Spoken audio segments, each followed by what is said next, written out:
Je m'appelle Clémence, j'ai 27 ans et ça fait quelques années que ma vie elle est comme bouleversée, comme souvent mise à mal par une épreuve particulière qui est celle de la maladie qui m'a fait chambouler tout mon rapport au temps, mon rapport à mes projets, mon rapport à mes amis, mon rapport à la vie, à la mort, et c'est encore le cas aujourd'hui. À l'âge où, comme le vôtre, on déploie ses ailes, où on cherche quel est le sens de notre vie. Et on pourrait se demander si l'espérance, c'est quoi? Pour moi, est-ce que c'est de guérir, de retrouver une vie normale? Et en fait, je crois que j'ai appris petit à petit que non, c'est pas ça. Ça ne veut pas dire que je souhaite pas guérir comme je ne vous souhaite pas le meilleur du monde. Mais j'ai appris petit à petit en fait que mon espérance, elle est plus profonde que ça. Que mon espérance, c'est d'entrer de plus en plus dans la vie avec Dieu. Et que ça, voilà, ça, je suis sûre de ne pas me tromper. Et je ne vous cache pas que l'espérance, quand on est chrétien, ça n'a rien à voir avec les espoirs, ça n'a rien à voir avec le fait d'espérer pouvoir se retrouver à Rouen et finalement être déçu, ça n'a rien à voir avec le fait d'espérer pouvoir faire tel projet ou de pouvoir réaliser tel rêve, même si c'est des beaux espoirs et qu'on peut faire grandir et qu'on peut faire mûrir. Mais l'espérance, c'est ni de l'optimisme, ni de la projection.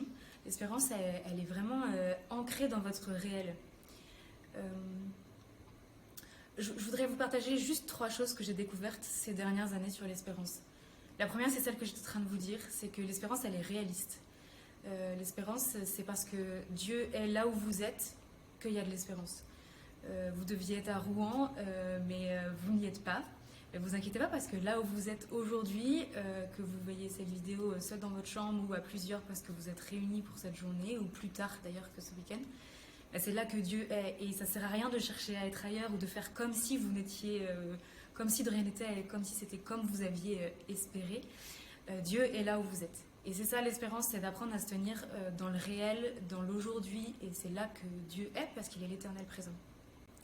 Ça, c'est la première chose.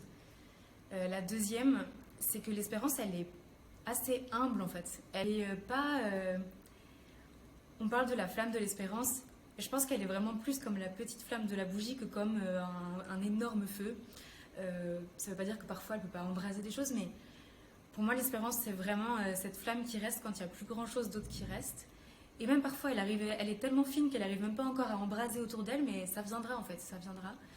Et c'est celle qui reste au cœur de la nuit et c'est celle qui fait qu'on peut aller au bout de la nuit et rencontrer cette nouvelle aurore. Il ne faut pas avoir peur en fait si elle ne paraît pas très sûre, si elle paraît un peu vacillante, si elle ne paraît pas aussi démesurée ou grandiloquente que ce peut être la charité.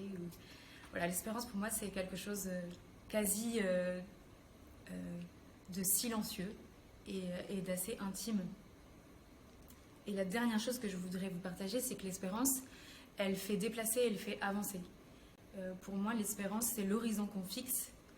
C'est l'horizon qu'on fixe et qu'on a besoin de fixer pour pouvoir avancer. Quand on est en équilibre sur une slackline pour ceux qui en font ou sur un fil de funambule, on a besoin de placer son regard loin devant soi et d'arrêter de se regarder nous-mêmes et de se dire « Oh là là, j'ai ça comme problème, il y a ça comme épreuve dans ma vie et tout ça ».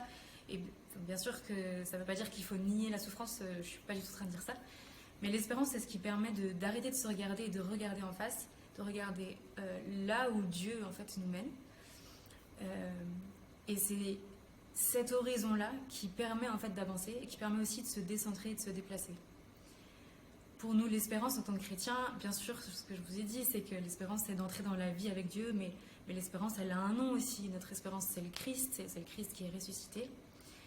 Moi, pendant longtemps, pendant le carême et puis après pendant des épreuves aussi, j'écrivais sur un petit bracelet pour m'aider à m'en souvenir une phrase qu'on dit dans les laudes du carême, les yeux fixés sur Jésus-Christ, entrons dans le combat de Dieu.